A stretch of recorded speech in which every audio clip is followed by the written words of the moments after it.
New chapter start करना है, chapter number 13, जिसका नाम है कार्बोहाइड्रेट्स। कार्बोहाइड्रेट क्या होता है? एल्डिहाइड और कीटोन से मिलकर बनता है कार्बोहाइड्रेट।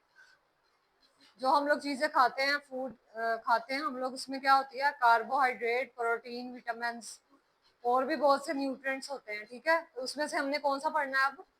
कार्बोहाइड्रेट्स पढ़ना है। तो कार्बोहाइड्रेट क्या है? मैक्रो मोलिक्यूल है। मैक्रो का मतलब क्या होता है? और माइक्रो का छोटा।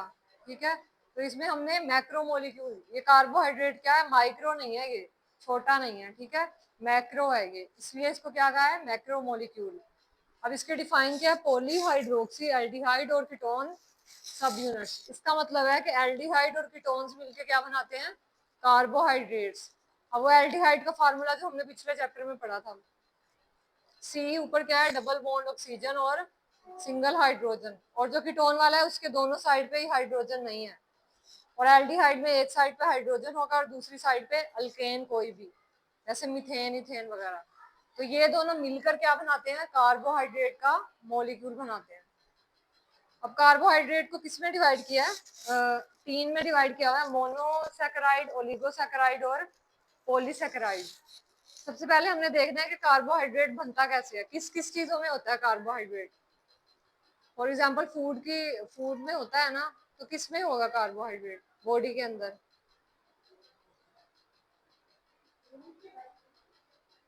ग्लूकोज में होता है। ग्लूकोज क्या है हमारे पास? कार्बोहाइड्रेट है। ठीक है, तो ये किसकी एग्जांपल है? कार्बोहाइड्रेट की।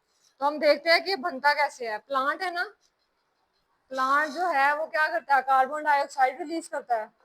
फोटोसिंथेसिस होती है जब, कार्बन डाइऑक्साइड और वाटर वो किस में कन्वर्ट होते हैं? सनलाइट और क्लोरोफिल जब आती है तो किस में कन्वर्ट होते हैं? ग्लूकोज प्लस ऑक्सीजन में। ये क्या है? प्लांट का डे टाइम का है ये। ठीक है, और नाइट टाइम क्या करता है प्लांट? कार्बन डाइऑक्साइड रिलीज करता है और ऑक्सीजन जो है वो ले लेता है। ठीक है, तो यहाँ पे रिएक्शन दिया हुआ है 6CO2 यानी 6 molecule of carbon dioxide water के 6 मॉलिक्यूल से रिएक्ट करेंगे इन द प्रेजेंस ऑफ सनलाइट और क्लोरोफिल। तो क्या बनेगा? ग्लूकोज। ग्लूकोज का फार्मूला क्या है? C6H12O6। कार्बन 6 होते हैं, हाइड्रोजन 12 और ऑक्सीजन 6, और प्लस 6CO2 मॉलिक्यूल बनेंगे O2 के। इसके बाद हम लोग इसकी क्लासिफिकेशन देखते हैं, तो ये लॉन्ग आता है। सबसे पहले डिफाइन आती है, डिफाइन कार्बोहाइड्रेट। तो इसकी डिफाइन क्या है? पॉलीहाइड्रोक्सी एल्डिहाइड और कीटोन सब यूनिट्स, ये इसकी डिफाइन लिखनी है आप लोगों ने। उसके बाद हाँ, कार्बोहाइड्रेट और मैक्रोमोलिक्यूल। फर्स्ट लाइन देखो 102 वाली पेज वाली, डिफाइन एज पॉलीहाइड्रोक्सी एल्डिहाइड और कीटोन। पॉलीहाइड्रोक्सी का मतलब क्या है? हाइड्रोक्सी का मतलब है यहाँ पे हाइड्रोक्सिल ग्रुप OH, और पॉली का मतलब है बहुत ज्यादा।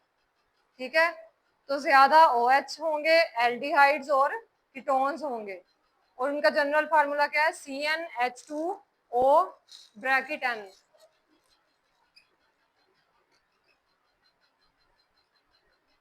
जैसे यहाँ पे क्या है?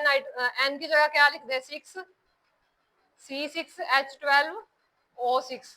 अब कार्बन के नीचे नंबर लिखा है, हाइड्रोजन के नीचे और ऑक्सीजन के नीचे, तो फिर हमारे पास क्या आया? कार्बोहाइड्रेट आया। तो इसका जनरल फार्मूला ये है कि कार्बन होगा इसमें, हाइड्रोजन होगा और ऑक्सीजन होगा। ठीक है, उसके बाद नीचे वाली लाइन में देखो, carbohydrate are synthesised by plant through photosynthesis process from carbon dioxide and water. ये फोटोसिंथेसिस का बताया है रिएक्शन, तो यहाँ पे लिख लो define photosynthesis. How carbohydrates are formed through photosynthesis, यहाँ क्वेश्चन बन रहा है। तो आप लोगों ने यहाँ से लिखना है, carbohydrate are synthesised by plant through photosynthesis process from carbon dioxide and water in the presence of sunlight and green pigment chlorophyll. ये इसका रिएक्शन दिया हुआ है, ये भी करना है साथ। उसके बाद आ जाता है long question, carbohydrate are formed through photosynthesis. उसके बाद है क्लासिफिकेशन, तो 3 में क्लासिफाई किया इसको, मोनोसैकेराइड, ओलिगो और पॉली में। सबसे पहले पढ़ना है मोनोसैकेराइड्स। सैकेराइड का मतलब क्या होता है? सैकेराइड हमने इसकी क्लासिफिकेशन में मोनोसैकेराइड लगाया, ओलिगोसैकेराइड और पॉलीसैकेराइड। तो इसमें सैकेराइड का मतलब क्या होगा? शुगर है, इसका मतलब क्या है? शुगर। तो सबसे पहले कौन सा पढ़ना है? मोनो वाला। तो monosaccharides are the simplest sugar which can not be hydrolysed, का मतलब है यहाँ पे वाटर की ब्रेकडाउन नहीं होगी मोनोसैकेराइड्स में। They consist of 3 to 9 carbon atom. अब मोनोसैकेराइड में जो जो कार्बोहाइड्रेट हैं उनके फार्मूले में 3 से लेकर 9 कार्बन एटम्स होंगे, इससे ज्यादा नहीं होंगे, ठीक है, मोनोसैकेराइड वाले में। ये फार्मूलाज लिखे हुए हैं ग्लूकोज और फ्रक्टोज के। ग्लूकोज में देखो कितने कार्बन एटम्स हैं, ऊपर से लेकर नीचे तक काउंट करने हैं, दरमियान वाले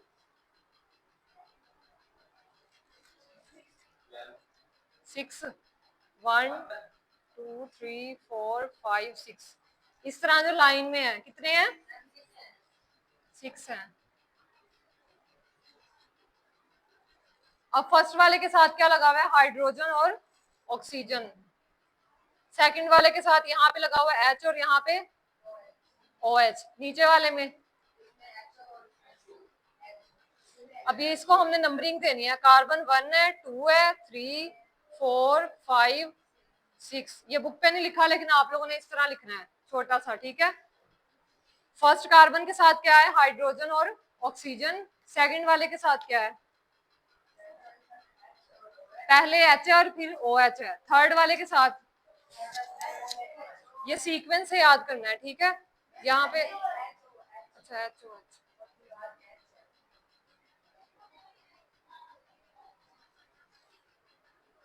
सही तो लिखा था। OH HO एक ही होता है, इस तरह लिख सकते हैं, लेकिन ये वाली मैं कह रही हूँ कि हाइड्रोजन यहाँ पे होगा और OH इधर होगा। अब OH यहाँ पे इधर है और हाइड्रोजन इधर है, इस तरह से बता रही हूँ, ठीक है। हाँ लिख सकते हैं। इसके बाद कौन सा कार्बन आइटम है? 4 और 5। इसमें भी क्या है? हाइड्रोजन पहले है और OH बाद में है। तो यहाँ पे हाइड्रोजन पहले है, OH बाद में है, इस तरह से याद करना है। 6 वाले में क्या है? CH2 सेम ही है, नहीं तो बुक पे देखो ना, कार्बन नंबर थर्ड जो है वो चेंज है बस। ये रहा कार्बन थर्ड, इसके साथ क्या है? OH और उसके बाद H। नीचे वाले में यहाँ पे दोनों हाइड्रोजन है और इधर OH है।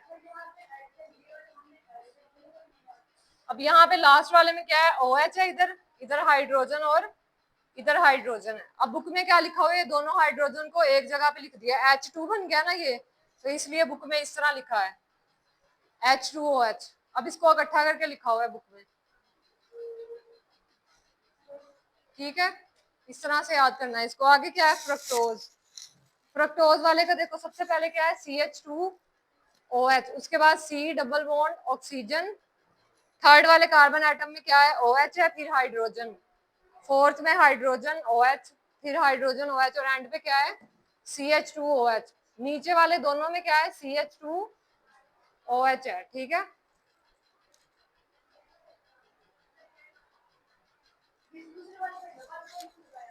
इसमें बता रही हूँ। अब देखो ये ग्लूकोज और फ्रक्टोज एल्डिहाइड और कीटोन से बने हैं, गौर से देखो फार्मूले में किस तरह।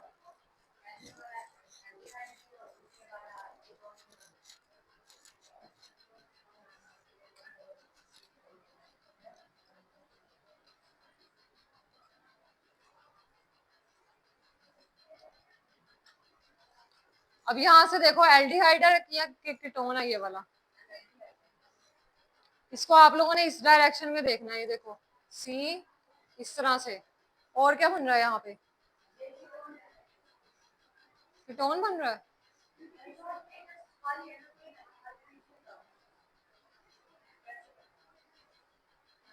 ये वाला एल्डिहाइड है, एक साइड पे हाइड्रोजन है यहाँ पे दोनों में, ये देखो हाइड्रोजन। जिसमें डबल बॉन्ड है वो क्या है? दोनों में ही डबल बॉन्ड है, लेकिन आप लोगों ने देखना है एक साइड पे क्या है? कार्बन है, और एक साइड पे। और कीटोन का फार्मूला क्या है? ये वाला कीटोन, ये वाला एल्डिहाइड है, सही कह रहे हो। और ये वाला क्या है, कीटोन। तो ये कीटोन और एल्डिहाइड से मिलकर कार्बोहाइड्रेट बना है, इसलिए इसके डिफाइन में क्या लिखा है, पॉलीहाइड्रोक्सी एल्डिहाइड और कीटोन सब यूनिट। तो ग्लूकोज और फ्रक्टोज का बताइए, यहाँ पे लिखा होगा glucose is a penta hydroxy aldehyde. ठीक है, पेंटा का मतलब क्या है, पेंटा का मतलब होता है 5, इसमें 5 कार्बन एटम्स हैं, इसलिए क्या कहा है इसको, पेंटा कहा है। 5 OH हैं इसमें, काउंट करो ग्लूकोज वाले में।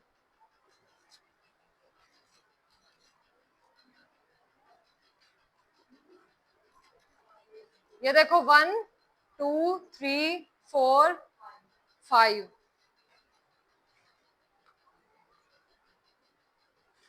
जो यहाँ पे ऊपर लगा हुआ है ये इस तरह से खुलेगा, ऑक्सीजन। तो इसमें कितने हाइड्रोक्सिल ग्रुप हैं, 5 हैं, तो इसलिए क्या कहा है, पेंटा हाइड्रोक्सी एल्डिहाइड, क्योंकि इसमें एल्डिहाइड लगा हुआ है। एल्डिहाइड का फार्मूला क्या था, C डबल बॉन्ड और हाइड्रोजन। ठीक है, ग्लूकोज CH और नहीं, उसको नहीं काउंट करना। सेकंड कार्बन एटम से हम लोग यूनिट को देखते हैं, नहीं नहीं गिनना, तो बताते हैं। आगे fructose is penta hydroxy ketone having the open chain structure as follows as general formula C6H12O6। इसका फार्मूला क्या है, और ग्लूकोज का क्या है, दोनों का सेम फार्मूला, सिर्फ स्ट्रक्चर में डिफरेंट है। इसमें क्या लगा हुआ है, कीटोन, और इसमें एल्डिहाइड ग्लूकोज में। ठीक है, उसके बाद नीचे देखो, monosaccharides are white crystalline solids. ये क्या होते हैं, वाइट क्रिस्टलाइन सॉलिड होते हैं। व्हाइट क्रिस्टलाइन सॉलिड का मतलब है व्हाइट कलर होगा इनका। ठीक है, और क्रिस्टलाइन किसको शो करता है, कि वो किस फॉर्म में है, स्ट्रक्चर उसका लिक्विड में है, गैस में है, या सॉलिड में है। तो यहाँ पे क्या बताया हुआ है, क्रिस्टलाइन सॉलिड है ये। They are soluble in water and have sweet taste. तो ये क्या होते हैं, स्वीट इन टेस्ट होते हैं, और वाटर में भी सोल्यूबल हो जाते हैं इजीली। ग्लूकोज का आप लोगों ने पैकेट देखा होगा, मिलता है ना, तो उसको जैसे ही पानी में हल करो तो हो जाता है पानी में हल। They can not be hydrolysed. Hydrolyse का मतलब है वाटर की ब्रेकडाउन नहीं करवाता। They are reducing in nature, therefore these are called reducing sugar. ये क्या है, रिड्यूस, रिडक्शन और ऑक्सीडेशन पढ़ा है, उसकी बात हो रही है रिड्यूसिंग की। रिडक्शन में क्या होता है, एडिशन ऑफ हाइड्रोजन और रिमूवल ऑफ ऑक्सीजन। तो ये क्या है, रिड्यूसिंग इन नेचर है। ठीक है, इसलिए इसको क्या कहा है, रिड्यूसिंग शुगर। क्या, कहाँ लिखा है,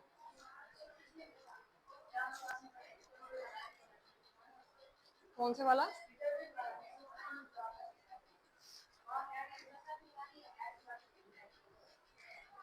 एक minute,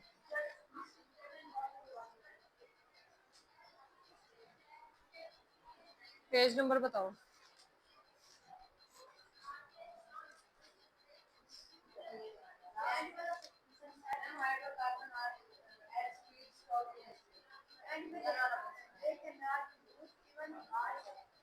even in hard water है, हैवी तो नहीं है।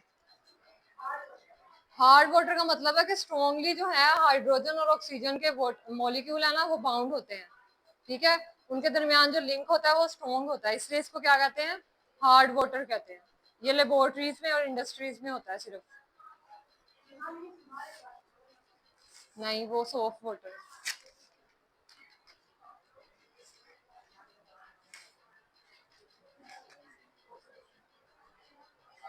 उसके बाद है ओलिगोसैकेराइड्स। ओलिगोसैकेराइड्स में क्या होता है, 2 to 9 यूनिट्स ऑफ मोनोसैकेराइड्स मिलके ओलिगोसैकेराइड्स बनाते हैं। मोनोसैकेराइड में क्या होता है, 3 to 9 कार्बन एटम्स हैं। ठीक है, तो एक मोनोसैकेराइड में कितने कार्बन एटम्स हैं, 3 to 9 कार्बन एटम्स हैं। अब उन्होंने कहा है कि 2 to 9 unit of monosaccharide, 2 to 9 monosaccharide का मतलब क्या होगा, अगर एक मोनोसैकेराइड है, ठीक है, उसमें इसमें कितने कार्बन यूनिट्स है, दोनों में 6 है ना, तो यानी कि 6 जो है कार्बन एटम्स, और मोनोसेक्राइड कितने होने चाहिए? 2 to 9। इसमें से कोई भी ले लेते हैं। अगर 4 मोनोसेक्राइड है, 4 हमारे पास मोनोसेक्राइड है, उसमें हर एक मोनोसेक्राइड में 6 कार्बन एटम्स हैं, तो टोटल कितने होंगे?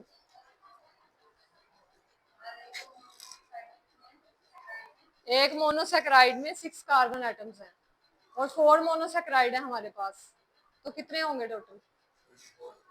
6 4 जा 24। ठीक है, तो इस तरह क्या है, oligosaccharides give 2 to 9 unit of monosaccharide. पहले वाले में कार्बन एटम्स थे, ये याद रखना है, और दूसरे वाले में क्या है, मोनोसेक्राइड 2 से 9, यानी कि 3 4 5 6 7 8 9।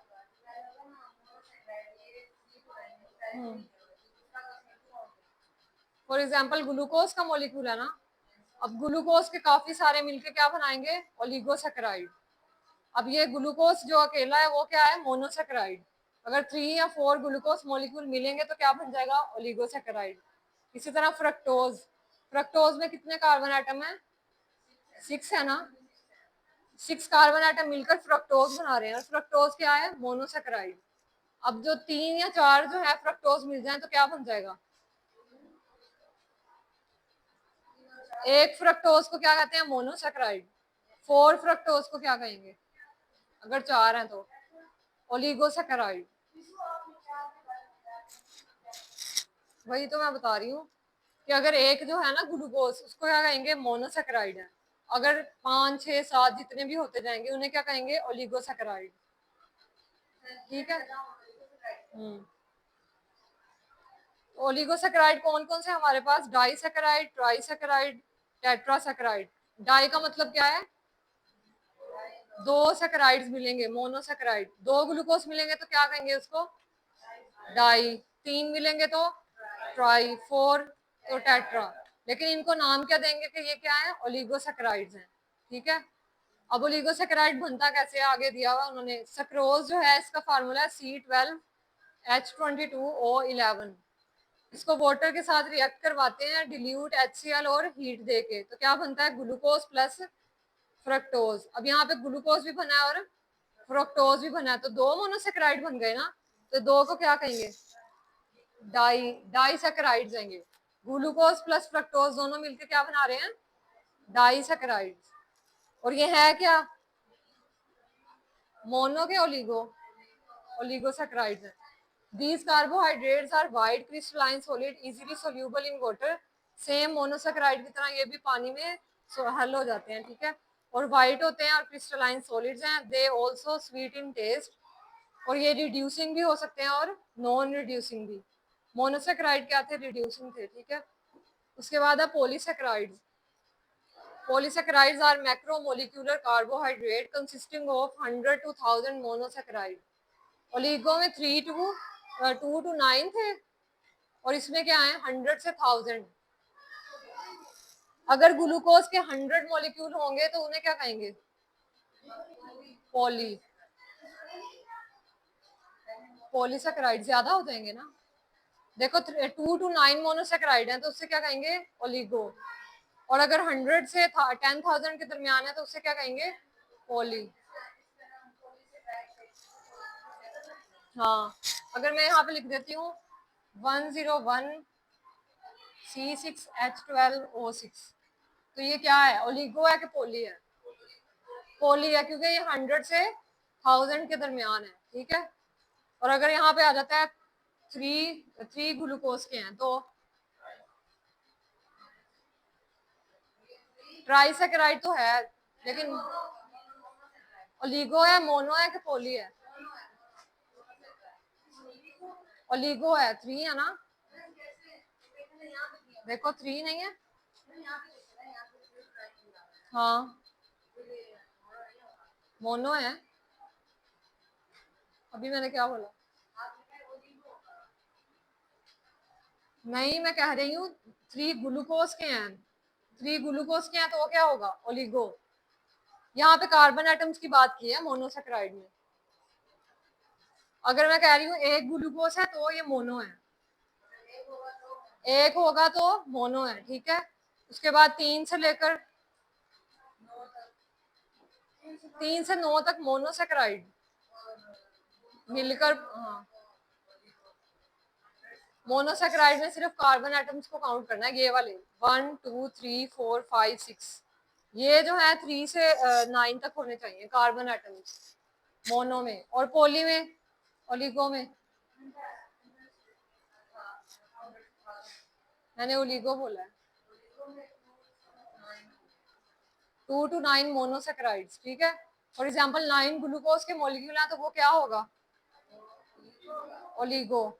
अगर 102 है तो, और अगर मैं कह रही हूँ कि फ्रक्टोज है तो फ्रक्टोज क्या होगा, मोनो होगा, ठीक है। क्योंकि उसमें वो वन एक ही मॉलिक्यूल है वो, लेकिन उसके कार्बन एटम्स कितने होने चाहिए,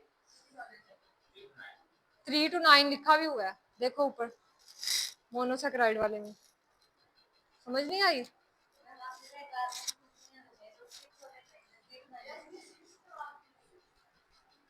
वो तो इसमें ग्लूकोज और फ्रक्टोज में है, कोई और मॉलिक्यूल होगा तो उसमें 9 भी हो सकते हैं। ये तो एग्जांपल दिया कि इसमें कितने हैं, 6 कार्बन एटम्स हैं, ठीक है।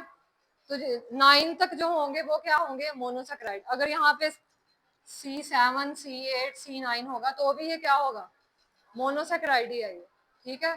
तो ये तो एग्जांपल है ना ग्लूकोज और फ्रक्टोज की। Example of polysaccharides are starch और सेलुलोज। अब स्टार्च जो होती है वो किससे मिलकर बनती है, बहुत सारे ग्लूकोज फ्रक्टोज वगैरह बनेंगे, ये आगे हमने पढ़ना है किससे मिलकर बनती है। तो इसमें बहुत सारे यूनिट्स होते हैं, इसलिए इसको क्या कहा है, पॉलीसेकेराइड है ये। उसके बाद सेलुलोज भी इसी तरह है, और they are amorphous solid. Amorphous क्या होता है,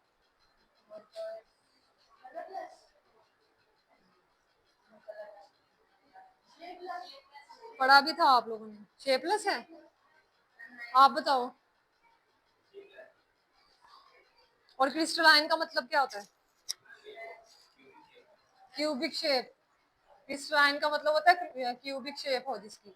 ये क्या है, क्रिस्टलाइन है, ठीक है। अगर इस तरह है तो ये क्या होगा, अमोर्फस। ऊपर वाला क्या है, क्रिस्टलाइन क्यूबिक शेप है, इसका पैटर्न है एक, और नीचे वाला क्या है, अमोर्फस है। तो यही बताया पॉलीसेकेराइड क्या होंगे, अमोर्फस सॉलिड्स हैं ये। They are tasteless. ऊपर वाले दोनों क्या थे, स्वीट इन टेस्ट, और ये क्या है, टेस्टलेस है एंड इनसोल्यूबल इन वाटर। ऊपर वाले दोनों क्या थे, सोल्यूबल, और ये क्या है, इनसोल्यूबल है। They are non reducing in nature. Monosaccharide reducing थे, पॉली क्या थे, ओलिगो। रिड्यूसिंग और नॉन रिड्यूसिंग दोनों हो सकते हैं, और ये क्या है, नॉन रिड्यूसिंग इन नेचर, ठीक है। स्टॉप।